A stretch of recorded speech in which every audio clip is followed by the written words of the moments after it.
We are here to make people feel good about themselves. We really have to feel like we are a day maker for the guest. You've made my day. How great is that when you hear those words from your guest? Welcome, everybody, to the Daymakers Podcast. I'm your host, David Dolce, and today I am proud to be interviewing my friend and yours, Frankie. Hey, how Frankie, you guys welcome doing? to our show. You are special to me because you're someone that's like just reached out to me from following some of the things that I do on social media and stuff. So it's really cool to be actually recognized from somebody else telling me that I'm doing a good job. Like, you just mean a whole lot to me. Being able to get to meet you in person this year and bring you on this podcast is really, really special. So welcome. Thank you. You are very welcome. Why don't you tell us a little bit about your journey, why you chose Tricoci, and the journey from cosmetologist or from barber to cosmetologist? Right. I've basically, it all started kind of like any other story. I lost my job, didn't know what to do. Being a single dad, wanted to be an example for my son. So I told him that, or he actually encouraged me because I was cutting his hair and I wasn't really good at it. I'm not gonna lie, I wasn't really good at it at all. And he told me, he's like, "Well, Dad, why don't you, take hair cutting, it's a lot more serious." And here I am. I wound up going to school. I actually saw an ad for Tricoci on the on Facebook, and it was almost like divine intervention, because I was just sitting there like, man, I don't know anything about schools or anything like that. So wound up going. I talked to Miss Jenny. Oh, She was Jenny, I love Jenny. yeah, she was the one that motivated me and kind of like told me to just push forward. Just everybody's gonna be scared, at some point. So just push through it and see where you go. And there, that was it. And then I wound up.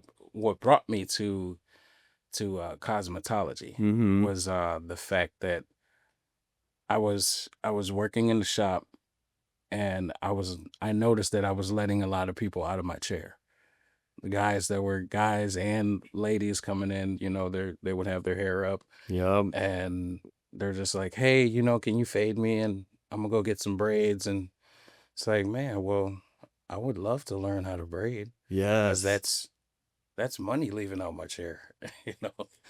You are smart. You are smart. Like, that's literally what it's all about. And we talked in a previous episode about people going through one program and picking up another one. So go through a whole barber program, excel, graduate, and then come back to do the cosmetology program. It's two different things. And I remember when I worked for a barbershop that serviced men and women, we had a lot of people come to our barbershops because they said, yeah, my regular barber, he knows how to fade, but he don't know how to do nothing on the top. Right. And so you just even saying like you had to get rid of a lot of clients. And I've had that experience going to barbershops with just fade it and I'll go home and I'll do my own top. You know what I mean? It's a whole thing. It really is. So how has your overall experience been as a student at our Rockford campus at Tricoci? Oh, it's been wonderful. And big shout out to Miss April, Miss Audra, Miss Jenny, who else? Miss Julie, all of everybody, the whole Rockford staff.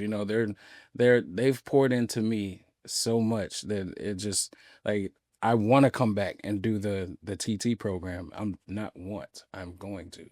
Yes. Yeah, you are. Like, we talked about. Oh yeah, I'm going to. And the experience and the knowledge between all the teachers and the hands-on and all of that it made me feel so like at home, like being at school is my happy place. I love hearing that because it's totally my journey. I think learning to do hair and working in a shop was life-changing because I got to help people in their lives, but becoming an educator is a whole nother level. I left teaching to go back to the shop for like a month because I made good money at the shop. And then Tricoci called me back. I'm like, yes, let me come back. That's cool. And I did admissions. And so that's kind of part of my climb and how that started. What is like something that you wish you knew before you started school?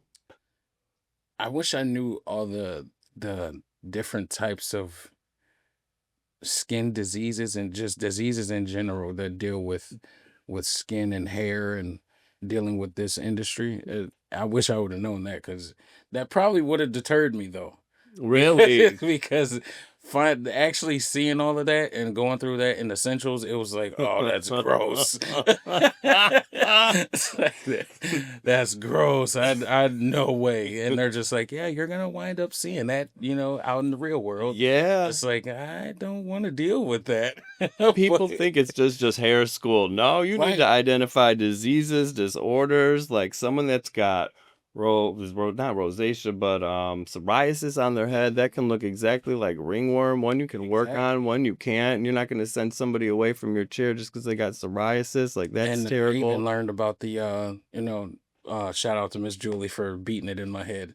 Tanea Barbe with the ringworm of the beard. Yep, that's Yeah. cool. Yeah. You guys, you have OGs over there at the Rockford campus. They know everything. Yeah, Miss Julie, she makes sure that like she beats it in your head. She even comes up with like little goofy sayings, to help you remind yourself, when you're taking tests that, this is that word or this is what that means. And so oh yeah. And that's a good teacher. So yeah, pick up on that stuff for your teacher training program. Oh, I will. So you've been here for a second, doing 2 programs. The barber program was a little bit a while ago. Mhm. We are always trying to change our curriculum, right, to offer new things for our students because the industry is always changing.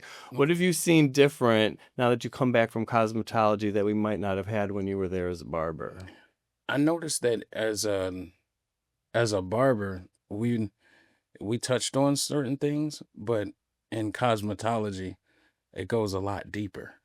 So it gives me a lot more knowledge, and it helps even now. It helps me to be a better barber because it teaches me that, hey, it's not just about a cut. You gotta analyze hair, skin, all of that stuff. So you have to really, really pay attention and like get into it. That's one of the main things that they've beat into our head up there at Rockford is like get into it. Get uncomfortable. Yeah, Let's get this done. Get comfortable being uncomfortable.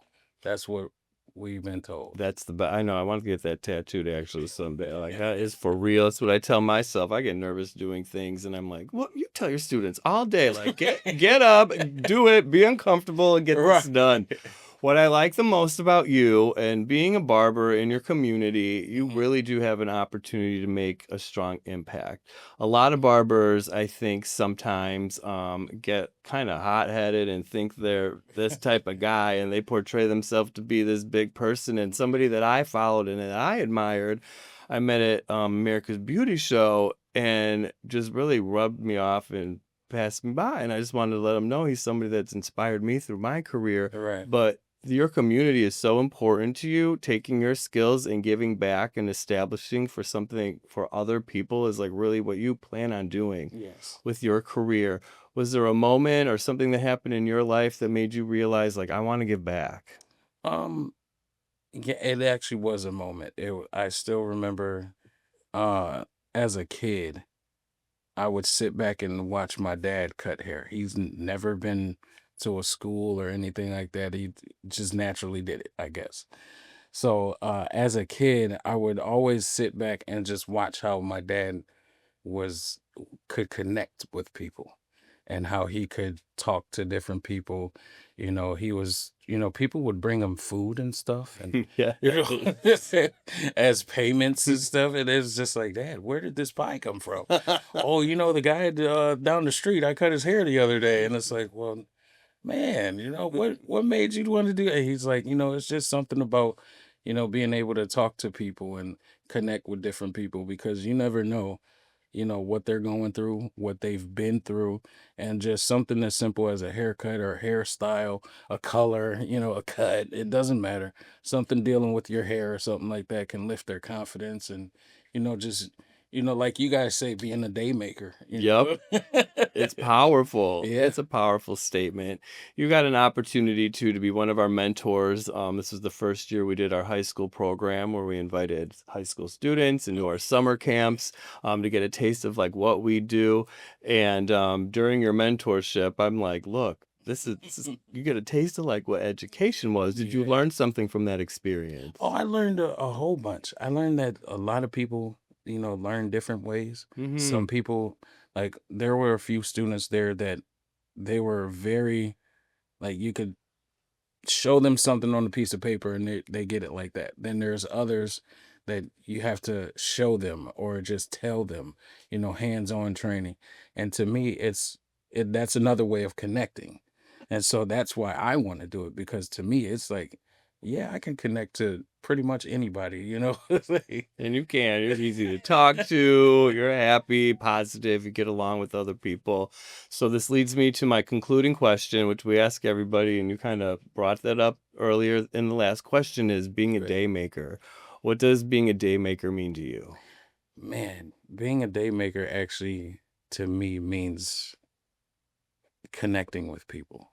Making someone's day by doing the littlest thing, because little things can turn into big things. Like I said before, you never know what anyone's dealing with.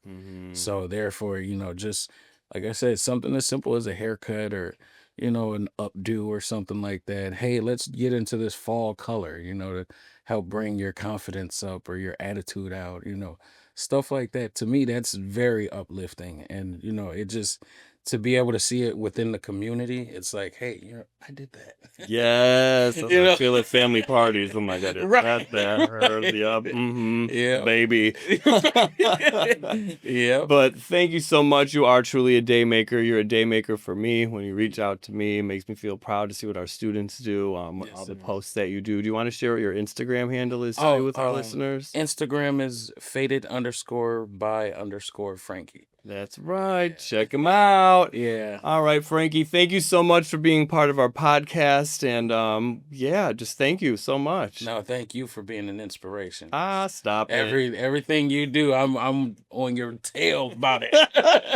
I want to be just like you, man. I'm not playing. I love it. Thank you, because knowing I inspired somebody, that's why. Yes. That's what being a day maker means to me. Yes, you have a very big impact on your staff and everything like that. They speak, especially Miss Michelle. She speaks so highly of you, and she wanted me to connect with you because she's like, you guys' stories are just like so alike, And so she was like, she really, really pushed for me to meet you. And that's cool. Yeah. Thank you, Frankie. And we'll have a great time together at the Beauty Blitz. So I look forward to seeing you with that. Yes. Again, thank you for being a guest and a great student here at Thank Tricoci. you. You're Go so Team welcome. Rockford. Yes. Oh, shoot. Go Team Rockford. We got this.